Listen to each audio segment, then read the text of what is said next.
please give it up for 2018 International Boxing Hall of Fame inductee, the voice of Showtime Championship Boxing for so many years, Steve Albert, ladies and gentlemen.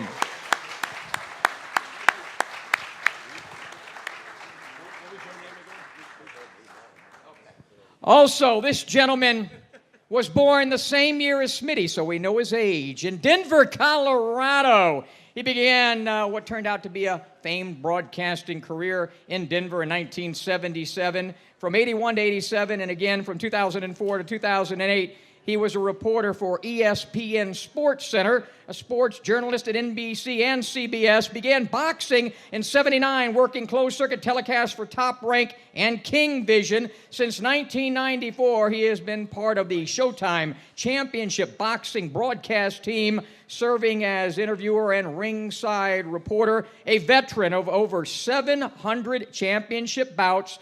His work has earned him accolades and Emmys and a plethora of other things. What I think about is the Mike Tyson interview after the disqualification loss to Evander Holyfield. Please give it up for Hall of Famer Jim Gray.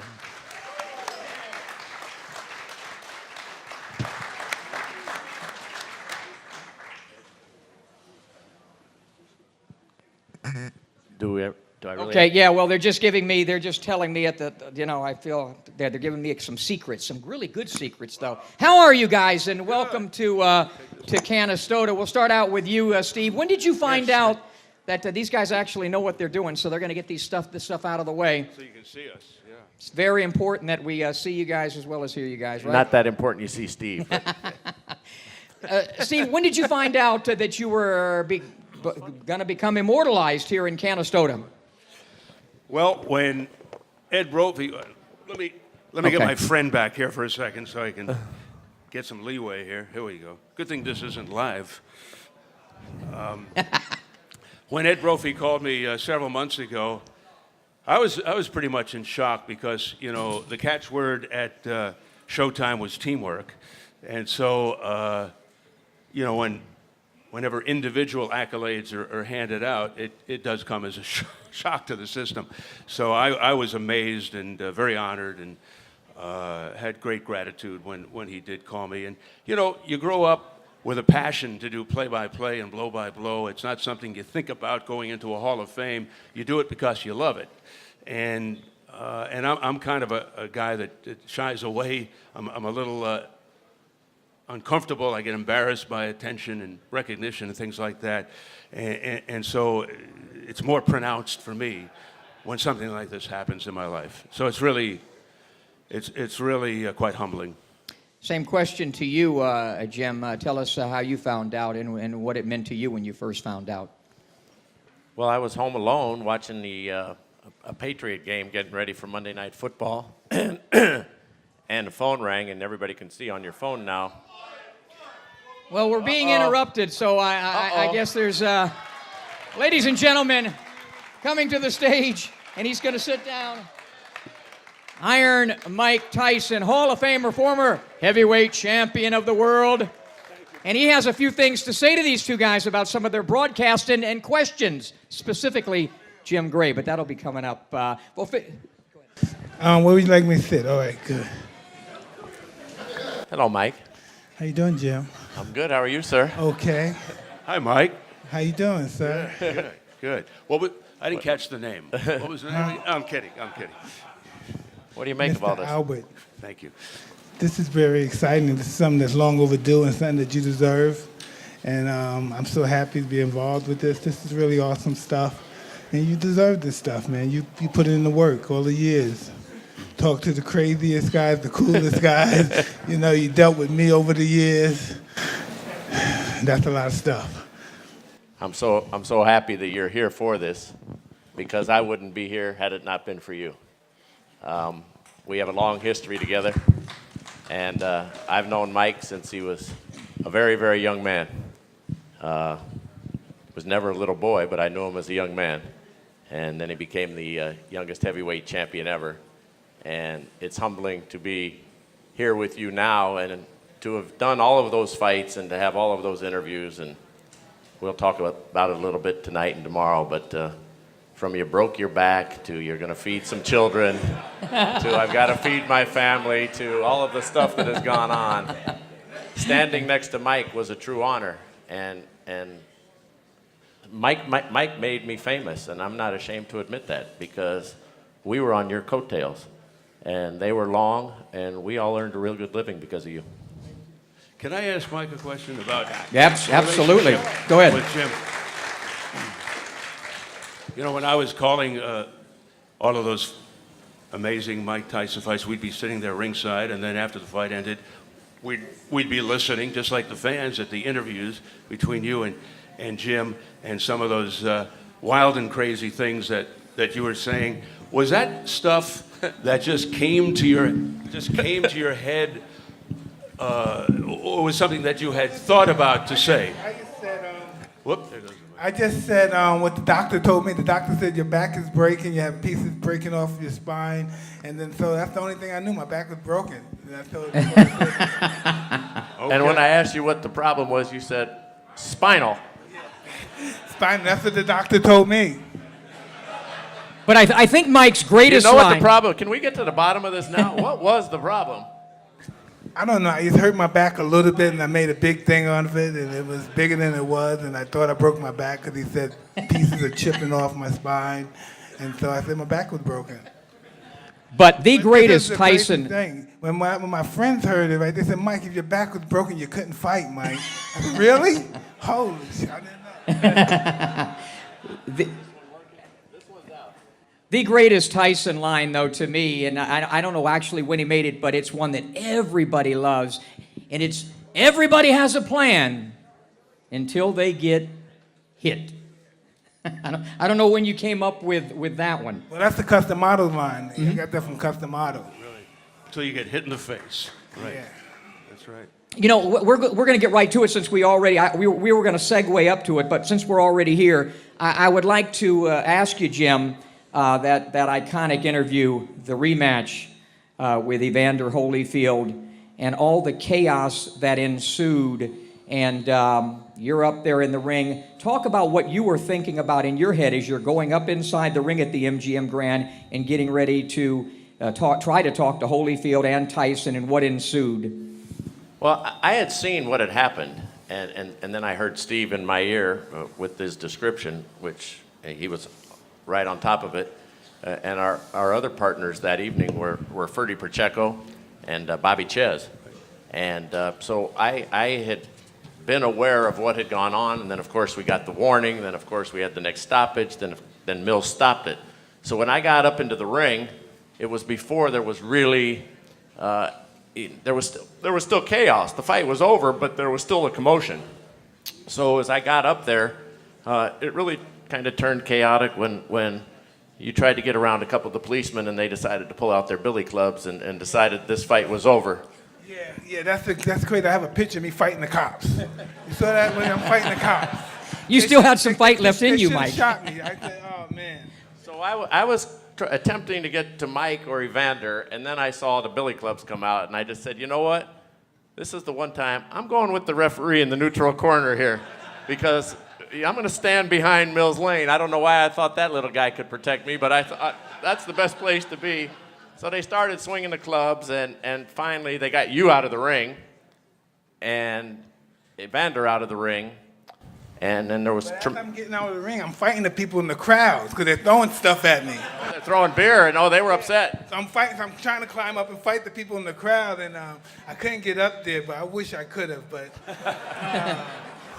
Meanwhile, Holyfield's looking for stuff around the ring. You don't know what was going on. we're a lot of people, and then we'll get to what happened in the aftermath with the interview. A lot of people thought and think to this day you wanted out of that fight because the gash over your eye, and so that you took a desperate measure to disable him or to get a disqualification. Did you think that was going to be the case, or what was the thought process to try and equalize the eye? once I saw my eyes opening again, I saw him looking at the eyes because when he was butting me with his head, I saw him looking at my eyes to see how it was open. I totally lost discipline, and I went in survival mode.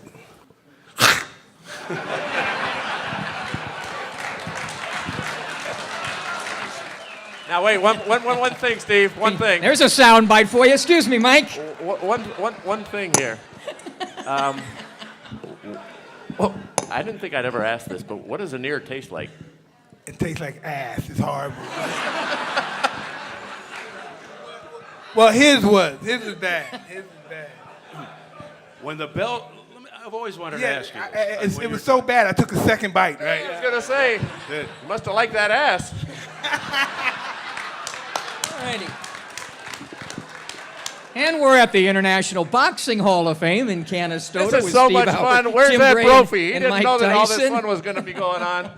Are there any kids in the audience? But nobody's filming this. It won't end up on social media, right, ladies and gentlemen? Don't worry about that. So I got back to do the interview, and there was Rory Holloway, and that's Stacy.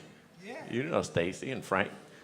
Anyway, I got back to do the interview, and Rory and John were standing there. Then you had all the guards. You were being protected at the time by I was going to be arrested at first. Well, they wanted to, didn't they? And Don talked them out of it. Whatever you may think of Don, he saved you from them going in. Well, he probably did it for his own best interest. If I'm in jail, he can't make third any money. fight. Well, that's true. So anyway, they warded all of that off, and then you had some of the Nation of Islam was protecting you. Some of those guys were standing outside. They were? All the bow ties and everything. Well, shit, they should have protected me when I was in the ring. That was the wrong time to protect me. They should have protected me when I was fighting with the cops and they had pulled out their billy club. Why didn't they come protect me then? That's between you and them. Did you pay them? No. Maybe that's why. I didn't know they were there. Maybe they weren't. Anyway, so Don tried to sneak in behind me. And perhaps one of the best moves that I've ever had on television was I stopped Don and I said, Don, all those people have paid. And we were live on the air. And fortunately, they were live. The program was with me at that moment. I said, Don, all these people who paid $60 want an explanation. What are you going to do in the next 10 minutes before we go off the air to make sure that Mike Tyson comes back out and addresses what's just gone on? So right there, Don, you could see the cash register in there. I need an explanation, or all these people are going to want refunds come Monday morning. So he brought Mike out. I bet he came up with a good one. He brought me out, huh? He brought you out. Yeah, I bet. We were just all happy about not getting sued by all the other corporations and stuff. And I was just happy about that. So when we did the interview, and you gave the explanation that, look at my eye, I have to feed my children. Well, no, I said they had to look at me. They had to look at me being looked like I had a third eye. And I have to feed my children. I must have said that as well, because that's what I do very well. Were you still kind of out of it at that moment when we were talking? I don't know if I was out of it, but I knew I had to do the interview. When that third round started, I've always wanted to ask you this. When you came out, Mills Lane called time. Your mouthpiece was not in your mouth. You had to go back into the corner. Did you go out to start that round with the intent in your mind to do what you wound up doing and making boxing history, or was that a mistake in the corner? They forgot to put the mouthpiece in your mouth. What was the thinking behind all of that? Just had some dumbass cornermen. I had no idea that the Serious? Wow. Yeah, they had no idea. Did you think your career was over when you left the MGM that night? Did you think that they would allow you to fight again after that? Did you have full recognition of what you had done in that moment, or was that survival mode not allowing you to have clear thought process? Can I just say this, being as truthfully and honest? Should have you ever not? All right, I'm Mike Tyson. They can only keep me away for so long. They have to bring me back.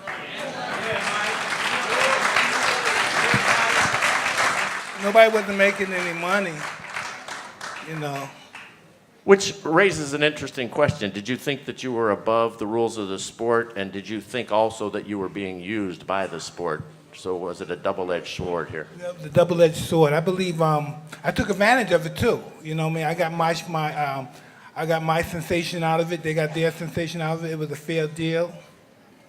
Y'all folks need to recognize something right here. A lot of this hasn't been said before, and I've been the beneficiary of standing next to Mike Tyson at his greatest moments and at his worst moments. And every one of these moments has given us a terrific insight into the history, not only of what he has done in the ring, but all of boxing. So I've been the beneficiary, and Steve, I don't want to speak for him, has been the beneficiary. We have been able to chronicle and in a small degree be able to document what has gone on of people's lives like Mike Tyson, and there hasn't been another life like Mike Tyson. I was lucky with the end of the Ali era, and we've had Hagler and Hearns and Floyd Mayweather and some great, but nothing quite like this. So that's a large part of the reason, I don't want to speak for Steve because he does play-by-play, a large part of the reason why I'm having this weekend, and I'm grateful to you. Hey, I'm happy that you're grateful and all that stuff, but when we come down to it, this is what you deserve. This is yours, you know what I mean? From your merit, you won this. I didn't get you this. You won it from your own merit. But I can tell you that it meant a lot. Mike pulled me aside in Las Vegas not so long ago and said, we got to get Jim Gray. He deserves to be in the Hall of Fame. In some ways, he's tied to you like, Ali and Cosell, a different type of relationship, but a broadcaster and a fighter who will forever be linked for what took place in and outside of the ring. And I'm honored by that comparison because I loved Muhammad Ali and I have tremendous respect and admiration for Howard Cosell. And to me, in my growing up era, they were and are the sport. And when I look back and I think of that, it brings me thoughts of my parents, of my childhood, of everything that I loved and enjoyed and looked forward to. So to hear that come out of your mouth and to have other people say that really, really fills me up and it's emotional and I thank you. I don't know how you feel about it. Hey, listen, I don't talk too much because when I got indoctrinated, I started crying. And this is a moment where you do cry at, because, I want to say something to Steve, though, too, who I go all the way back to Don Dunphy and before, and I truly feel that he's one of the greatest pure blow-by-blow commentators I've ever heard. And the calm and the measure that would always take place, even amidst the excitement and the chaos, the way you handled that call and so many other calls. We're focusing on that because we're here and Mike's here, but truly that moment and the way you handled it, but it had to be difficult because none of us knew for a second there, what the heck is going on? Well, I thank you for the kind words. I mean, I was a big Don Dunphy fan growing up, and like you putting Jim in the same breath with Howard Cosell, when somebody mentions Don Dunphy in the same breath, that's a great tribute and a great honor, because when I was growing up, I used to watch with my dad in Brooklyn, growing up, the Friday night fights in black and white, Carmen Basilio from Canastota, Sugar Ray Robinson, Gene Fulmer, people like that, and that's what I grew up with. And, Gillette Cavalcade of Sports, all that stuff, that was fantastic stuff. And I didn't want to be like Don Dunphy. I wanted to be Don Dunphy. I wanted to talk like him. I wanted to do blow-by-blow like him. I wanted to sound like him. I wanted to eat like him. I wanted to drink like him, everything. He was just my guy. And then we wound up working with his son, Bob Dunphy, who was the director and still is for Showtime. And he does a great job. He's doing a fight tonight. He's in L.A. at Staples Center tonight. But that, with us at Showtime. Right. Yeah. That particular night, I remember walking into the arena the night of the rematch between Mike and Evander. I was always a little on edge before doing a Mike Tyson fight because of the unpredictability, because I'm a meticulous preparer, and I really... How do you make notes for Mike Tyson? Oh, yeah. You just throw them out and you just call the fight. But no, it's not your Don't fault. apologize, Mike. It's not your... No, you actually made it easy. You actually made it... Once the fight started, there was so much great action that I didn't need my notes. I just called what I saw, and you just go with your gut instinct, and you were great for announcers for that reason. You were a godsend for blow-by-blow announcers, believe me, because sometimes you get those slow, lumbering heavyweights in there. Names shall remain nameless. And you know, that's when you're referring to your notes so you can keep the fans entertained because there's nothing going on in the fight itself. So you got to make up for that entertainment. But I remember walking into the arena that night. Again, I'm particularly on edge doing a Mike Tyson fight because of the unpredictability factor. But that night, I was more on edge. It just felt like something strange was going to happen that night. But nobody in the world, in a million years, could have foreseen that. And there was no way, as an announcer, to be prepared for something like that to happen. So it was an out-of-body experience. It was surreal when it actually was happening. And I remember thinking to myself, as it was happening, what would Don Dunphy have said? How would he have handled this? Wow. And that really was lurking in the back of my mind. And I remember his always calm, composed, cool way of calling fights. And so I drew from that. And again, not to the extent that you've affected Jim's life in such a fantastic way, but it affected my life and broadcast career in a fantastic way because that too kind of put me on the map. And if it wasn't for your two fights with Evander and the Diego Corrales, Jose Luis Castillo fight, I probably wouldn't be sitting up here with you guys right now. But they say the cream rises, without doing this, they say the cream rises to the top. Great moments in sports can make a humdrum, run-of-the-mill, blow-by-blow guy into a big-time Hall of Fame blow-by-blow guy because he takes advantage of the moment and he seizes the moment. And he says what the fans want to hear at that point. And so I'm grateful to be here for those reasons. So a round of applause for that, ladies and gentlemen. Thank well you. said. Jim? It's one of the legendary calls ever. Mike, I'm wondering your comfort level now. You were the youngest heavyweight champion in the world. You define an entire era. You now walk the planet as the face of boxing with the passing of Muhammad Ali. You now have that honor and that moniker. Are you comfortable or uncomfortable to be so well known for what wasn't your best moment, but your worst? No, Or is it kind of something that you're totally at ease with now? well, I don't dwell on the past, but I never shut the door on the past. And I realized that was an undisciplined moment. And during my life, I realized I have to watch those moments because that could happen again. So I'm always aware of how I conduct myself. And plus, when I was fighting, I was on so many drugs and so many pills. I was depressed. I was bipolar. Man, I was tripolar. I was everything you could imagine back then. I don't know how I stayed alive, really, but this is the best I ever felt, you know, and I'm very grateful. They have stuff now in Vegas that's legal for tripolar, they tell me. I'm not sure if that's true. You know what? Not for the kind of bipolar I had. You know what's amazing is that Holyfield, when he was one of the first guests on my show in this corner, and he told me that he forgave Mike in his mind right away. And a lot of people don't know that Holyfield actually bit somebody, earlier in the Olympic his trials. And so but he was a guy that said that he forgave you, and now you have a good relationship with Evander. Yeah. Hello. What I was saying is, Great minds think alike. what I was saying is that was something I did, and I was very grateful that he accepted my apology. That meant more to me than anything that he accepted my apology because I know I wasn't in the right frame of mind, and I shouldn't have even been fighting. I shouldn't have been fighting because I had so many mental issues. I was so, whew. But I'm just really grateful that he accepted my apology. That made me so. You know, I've been able to cover sports for 40 years.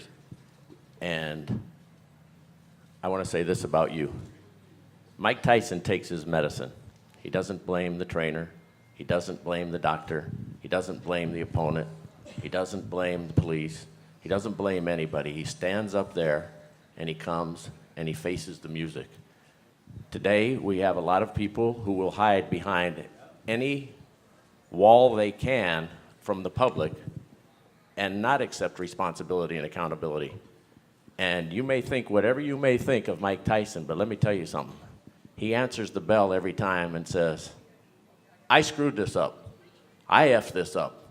This is on me. And there's a great lesson to be taught. At least I see a great lesson in that. When you see others, why were you always able to put it on your shoulders instead of trying to pass it off to someone else? Because I was the leader of my group. I'm Team Tyson. I got to take all the punishment for myself. What am I going to do? Tell John Roy Holloway screwed up my life. John Horn screwed up my life. It was because of Don King. That's not the truth. How much has Kiki and your wife and your children been a blessing and been of help? Oh, man, I'd be dead without them. It's just, I'm just really lucky. Really lucky. And you recognize these moments now. Now you're totally restored. Here's another thing. Let me tell you something. These people came after this man like nobody else. Other heavyweight champions have been come after. Not only the authorities for what went on, but also the tax man, the IRS. And Mike told me last night he paid the IRS in full. Yes. After he was bankrupt, $50 million. Yeah, I was grateful for that too as well. I was grateful for that as well too, because I never thought I'd make that kind of money again to pay these people off. So I thought I was destitute. But my wife fought, she just fought and fought and fought and fought, and eventually I couldn't pay him for a while, so they took some money off. They said, "Can you pay now?" I said, "I can't pay you now." They took some more money off. They said, "Can you pay now?" I said, "I can pay you a little bit, but I can't pay no more. I can't pay this bill." So I gave them a few $1,000,000, and I didn't have to pay them no more, but it wasn't nothing compared to what I owed them. Why did you want to do that? A lot of people just try and step away from it and evade it their whole life and eventually, but why was it important to you to finish that? In order to have a healthy life and a healthy lifestyle with your family, you have to get these people off your back. Before I go to Steve and a few more questions and comments, the script that I had for this is totally blown away and great. Thank God that it did. As a little kid growing up and spending so much time with Muhammad Ali at the Fifth Street Gym and being a part of his life, and even though we think of Mike Tyson in some ways as the antithesis of Muhammad Ali, all these years later, getting to know Mike and even sitting here now at the Hall of Fame with him, there is a lot of common ground in the way we as boxing fans feel about Muhammad Ali and Mike Tyson. Well, thank you. I appreciate that comparison. And no one's like Ali. I could never ever fill his shoes, but that was just, it's great to be compared to him. Thank you very much. Steve, some final comments about what this all means to you and life after boxing, LAB I call it, what it's been like for you? Well, now I'm a stay-at-home sportscaster. You do your own shopping? Mike writes all my material, by the way. Yeah. Well, you win another Emmy then. He's my comedy writer. By the way, I have to give props out to Mike for just the way you reinvented yourself. It's unbelievable. In terms of... I mean, you just get it. You get it. And you're such an aware person with the movies, with the show that you do, the one-man show, the cartoon series, and what you're doing now. I know you're involved in a different project now. Would you like to get into that? This is a cannabis program, and it's not necessarily for people that want to get high, but if you want to get high, you can. But it's mostly a medicinal, where you can go there for your medicine and your pain. I'm being really serious here. Yes, he is. And it's legal where we it's live, legal. ladies and So gentlemen. I'm not doing anything wrong. No, you're not. Go ahead. Yes, and that's the business I'm in. We just had our first summit a week ago.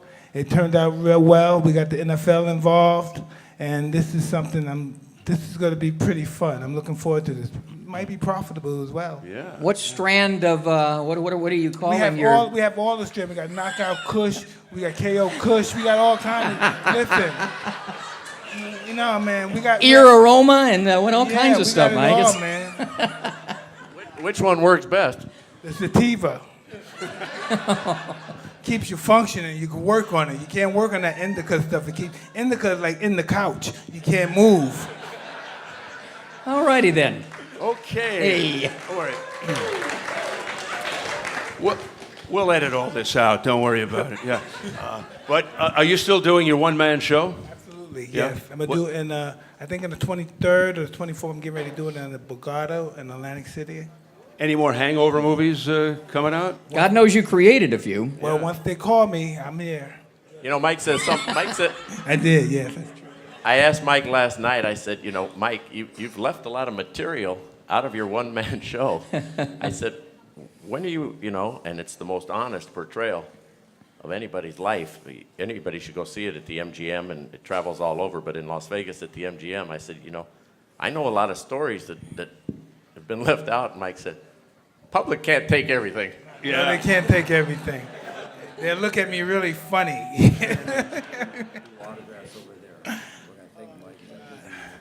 Hey, but listen, about Jim again.